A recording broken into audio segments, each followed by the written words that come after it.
apa? Yang macam tadilah saya cakap, okey macam ni tadi kan. Kau tengok ni tadi kan. Okey, sekarang ni kau tengok dekat GSIM ni, kalau kau tengok HE ni lebih besar kan. Nampak? HE lebih besar kan? So HE ni lah ni kan. So, yang ni kan satu kira sebelum berlakunya reaction, dia berada dalam satu kumpulan yang sama. So sebab itulah yang H21 ni nampak tak nilai dia 2.0133 ni UJA tambahkan dengan satu-satu. Kenapa tambah? Sebab dia adalah satu apa dia namanya? Bahan yang belum lagi bertindak balas. So dia adalah satu. Faham? Kita tak boleh tambah dia dengan HE. Sebab HE dia dengan Q. Senang. Sekarang ni korang tak susah. HE dia dengan Q. So yang H21 dengan H11 dia sekali dia kena tambah dalam kiraan dia. Faham? HE tu dia lain lah. Kalau ada nilai untuk Q dia dengan Q lah. Tapi yang korang kena pasti mana nilai UJA yang paling besar. Okey, lepas korang dapat cacat GSIM tu ni kan, korang akan kena darabkan 1.66 tu. Kenapa? Sebab nak tukar dia kepada kilogram. So dapat dalam kilogram, korang dah darabkan dengan kelajuan cahaya tu kan. Kan? Itu je. Tak susah pun, itu je. Akui, saya sendiri pun confused sebab cikgu saya tak terangkan yang macam ni. Yang saya tunjuk kat korang ni. Tapi sekarang ni saya tak nak lah apa yang dibuat kat saya dulu diulang balik. Jadi korang nampak tak macam mana kira dia? Maksudnya, saya nak cerita, tak semestinya belah kanan, belah kiri tolak belah kanan, tak. Mungkin juga belah kanan kena tolak belah kiri. Kita tengok dia punya UJA dia mana besar. Faham? Alright, okay. Dia tak macam kimia, jangan confusion kimia pula. Okay, tengok sini. Sekarang ni persamaan dia kan. Kau tengok dia punya UJA dulu. Mana besar? 235 tu kan? U kan? Sekarang ni U tu berada belah mana? Belah kiri kan? Okey, maksudnya dia bersama dengan neutron ni. Kan? Okey, ada tak neutron tu ada nilai UJA tak? Ada tu 1.00866.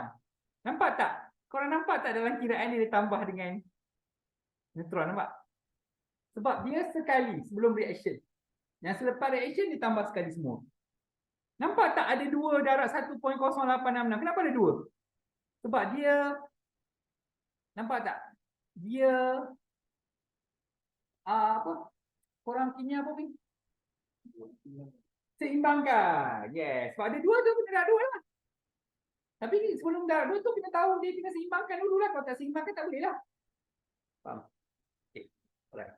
So, sama juga, yang lain tu sama juga pengiraan dia. Tetapi dekat sini kalau korang baca soalan, hitung tenaga yang dibebaskan dalam unit joule dengan mega elektrovolt. Okey, tengok. Kita dapat jawapan dalam joule, tetapi dalam kes ni kita nak tukar kepada EV. Ingat tak tadi saya cakap kalau nak tukar kepada EV, cuba tengok. Jawapan dalam joule kan? Jawapan dalam joule. Sekarang ni korang joule nak tukar kepada EV. Nak tukar kepada EV. Okey, tengok. 1 EV sama dengan berapa joule? Okey, kau tengok. Okey. 1 EV ni kau nak sekarang joule nak tukar pada EV kan? Yang ni saya kata darab tu tadi. So kalau tukar pada EV kita bagi. Yes. Sebab itulah kalau kau tengok dia punya jalan kira tu dia macam ni, bawah lagi. Dia bahagi. Nampak? Nampak? Dia bahagi. Okay, kenapa dia jadi ME ni? Mega.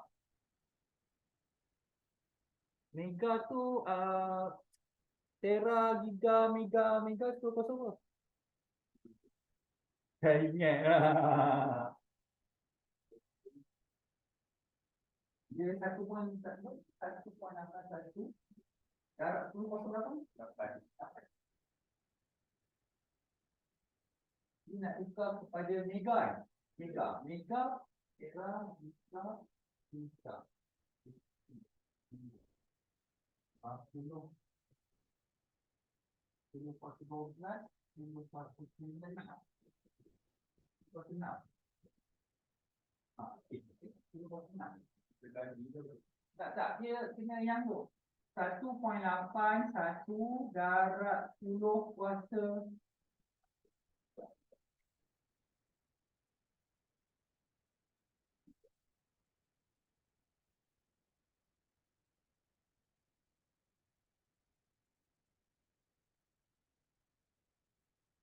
yang pokoknya tu lah. Itu pun darab.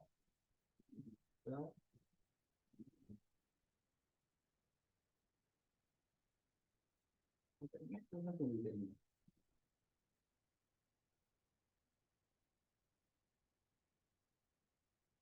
Ya.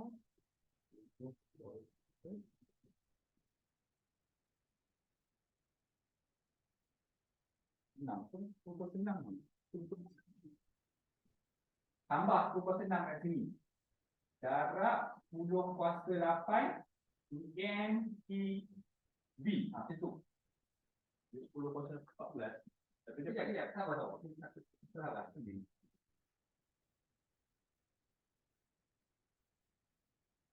Yang dituliskan dalam ni NTB kan? Oh, dah terbuk. Okey, sini. Dia sekarang ni dia tera, giga, mega. Ni 10 kuasa 12, 10 kuasa 9, 10 kuasa 6. Sekarang ni kita nak jadikan tambah unit 10 kuasa 6. Nak masuk kuasa 6. Okay. Nak masuk kuasa 6, korang kena tolak. Nak jadikan M, kena tolak. Maksudnya dia akan jadi negatif 6. Walaupun dia positif, maksudnya kena tolak. So, dia akan jadi 1.81 darab 10 kuasa 2 NEV. Nak masukkan unit mega, kena tolak. 10 kuasa 6 tu, apa yang ada, tolak. Nak buang unit ni, nak buang, kena tambah.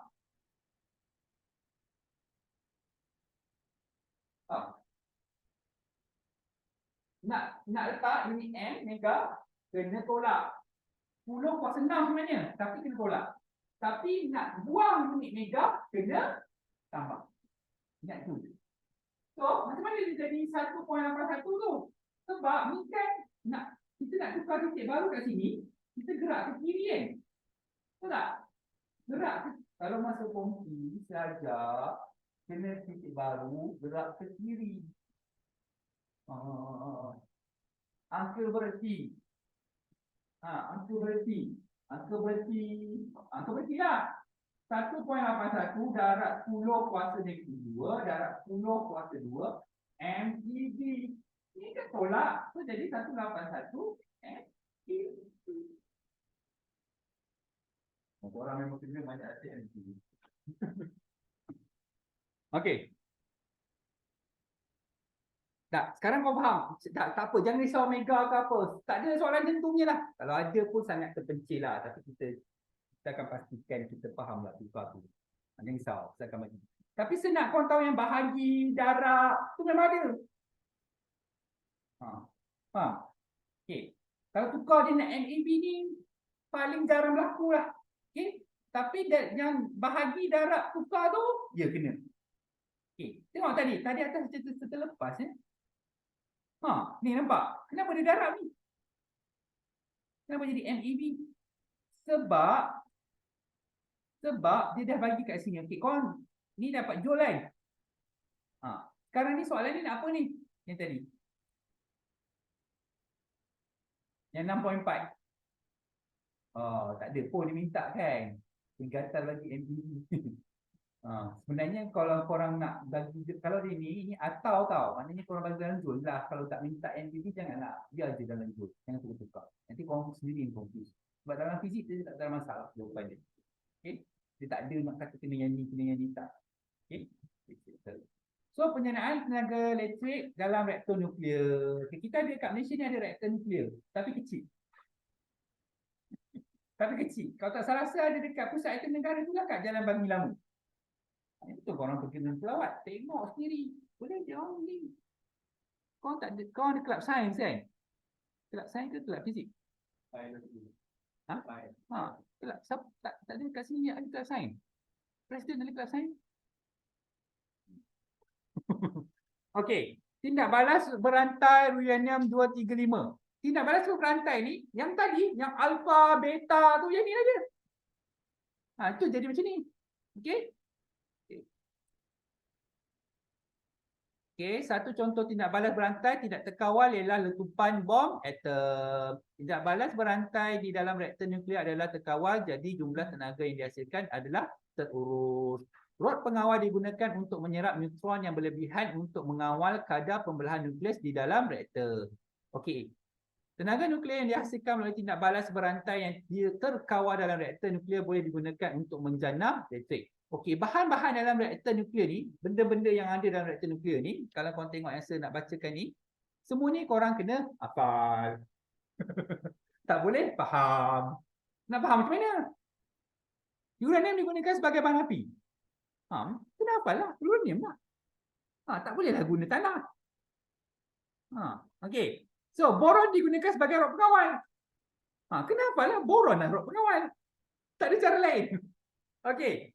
Kenapa? Apa tujuan guna boron? Untuk menyerap neutron yang berlebihan untuk mengawal tindak balas berantai. Sebab ada setengah-setengah soalan dia suruh korang senarai ABCD tu boron apa gunanya. Kalau korang tak tahu, tak baca, tak tahu lah. Okay. So, grafik digunakan sebagai moderator untuk memperlahankan neutron yang bergerak pantas supaya lebih mudah membedil nukleus uranium. Dia pakai pengadaan membedil. Dia bukan pakai pengadaan pukul. Kan macam melepaskan bom lah. Okay. Ejen penyejuk menyerap haba yang terhasil daripada pembelahan nukleus sebab proses ni menghasilkan haba panas untuk memastikan dia berada dalam keadaan terbaik. Kita ada ejen penyejuk. Dinding nuklear yang tebal. Sebab apa? Dia untuk mengelakkan kebocoran sisa radioaktif. Sebab tu kalau dinding tebal macam kat Jepun tu yang ada tsunami tu, lepas tu dia orang reaktor nuklear tu pecah. Seluruh kawasan dalam skala berapa kilometer tak rasa berapa puluh kilometer kena tutup. Sehingga ke hari ini. Dia orang tinggal keluar sehelai sepinggang. Ini hidup yang baru. Okay. Inilah dia rupa reaktor nuklear. Bagi saya kat Malaysia tak boleh buat lah. Kan? Tandas sekolah pun susah nak ada. Nak kau pergi Jepun, tandas dia orang canggih lah kan. Sebab tu kat Malaysia ni dia orang senang-senang jual koi. Tandas bidet. Kan? Nak cuci buntut, mana punya pemalas kan. Koi jual, kuku jual kan. Punya. Sebab tu kat Jepun dia orang boleh buat semua ni, kita tak boleh. Benda yang paling basic kita tak boleh jaga macam mana. Nampak? Okey, faham kan? Tapi nak buat reaktor nuklear ni mahal. Tapi hasilnya kalau tenaga elektrik yang hasilkan murah. Sebab bahan yang kita beli tu sekali dalam beberapa juta tahun. Maksudnya bil elektrik itu akan kekal sepanjang hayat. Tapi maintenance saya cerita. Okey, ini proses dia. Tindak balas nuklear dan reaktor menghasilkan haba. Haba yang digunakan untuk menyediakan air dan sistem pertukaran haba supaya menjadi steam. Steam bertekanan tinggi memutarkan turbin. Turbin memutarkan penjana. Penjana menghasilkan tenaga elektrik melalui arohan elektromagnet yang tadi saya sempat tunjuk. Steam panas kelihangan tenaga selepas memutarkan turbin dan terkondensasi menjadi air di dalam kondenser. Air dipam ke dalam sistem pertukaran haba. Okey. So, apa guna penggunaan tenaga nuklear sebagai tenaga alternatif penjana tenaga elektrik? Kebaikannya, tadi saya dah cakap, tengok, saya dah cerita tadi, semua ada kat sini. Ya, sebab saya dah baca, jadi saya dah cerita dulu. Kos bahan api rendah kan? Okay. Dia lebih murah daripada minyak petrol. Sebab minyak petrol tu kita kena cari gali. Dia uranium tu sekali je kau dapat. Dia macam dapat kat Iran, negara-negara Arab lah. Sebab itulah negara-negara macam tu US nak bom. Sebab dia ada bahan yang sangat berharga. Kita Korea Utara. Okey, kos penghasilan tenaga lebih rendah secara perbandingan. Kita dah cakap tadi. Tidak menghasilkan gas rumah hijau. Tengok, tidak mencemarkan alam. Kita tenaga elektrik dijana oleh paling besar petroleum tau. Kalau kau pergi ke Pakar, Terengganu, kau nampak dia keluar api. Asap lagi, haba lagi dibebaskan. Duit lagi dibakar. Tak, korang naik motor pakai apa? Air. Pakai helium. Kan? Tak kan? Itulah banyak duit. Petroleum makin habis. Jadi, duit makin banyak guna. Negara memang kena cari sumber yang lain. Kalau tidak, kita elektrik akan naik dan naik. Okay. Tapi masalah kita ialah maintenance lah. Masalah kita lah. Okey. Tidak boleh diperbarui. Memang tidak boleh diperbarui sebab uranium tu sekali ambil je nak perbarui apa? Sebab dia tahan berjuta-juta tahun. Kan? Berapa keturunan? Taklah, kira sendiri. Sisa radioaktif yang dihasilkan, ya berbahaya. Maksudnya kalau kau uruskan tak betul, bahayalah. Macam contoh radicare tu, dia boleh ada resistance radioaktif yang lemah lah. Tapi kalau lori dia terbalik ke, bomba kena datang. Bukan polis datang, bomba. Macam korang pecahkan termometer lah kat Makmal. Habis satu sekolah kena masuk TV. Siapa? Okey, kos pembinaan dan penyelenggaraan reaktor adalah tinggi. Betul. Kos nak menyelenggara dia tinggi, tapi hasil dia adalah rendah. Sisa radioaktif aras tinggi daripada stesen dan kuasa nuklear mempunyai keradioaktifan yang tinggi dan separuh hayat lama. Maksudnya kalau tempat tu bocor ke apa, kita kena tinggalkan tempat tu selama beberapa keturunan. Macam kat Jepun dulu, Fukushima. Tempat tu dah ditinggalkan berapa tahun dah? Berapa tahun lagi boleh kembali? Tak tahu. Okey. Rod bahan api terpakai perlu disejukkan sebelum dibenamkan ke dalam kaca baru selikat dan ditanam 500 meter ke dalam tanah. 500 meter kau cuba lari 100 meter. Ulang 5 kali. Okay. Kau kena ingat tindakan berantai yang pembelahan nukleus tu, dia adalah secara rawak. Kalau reaktor nukleus tu pecah, dia akan terus bertindak balas. Jadi untuk habis, sumber dia kena habis. Uranium tu yang boleh bertahan selama tak rasa juta tahun, kena sampai juta tahun lah tempat tu baru boleh kembali. Kita tak ada lah. Macam contoh Chernobyl, letusan Chernobyl ada kat Rusia. Tempat tu masih tidak boleh digunakan lagi. Chernobyl, terkenal tu letupan reaktor nuklear. Habis. Sebab itulah kapal selam yang dijanakan oleh reaktor nuklear boleh berlayar di lautan selama-lamanya. Selama-lamanya. Cuba kau bayangkan kau ada motor yang dijanakan oleh reaktor nuklear. Kau dah boleh pergi seluruh dunia. Itu saja.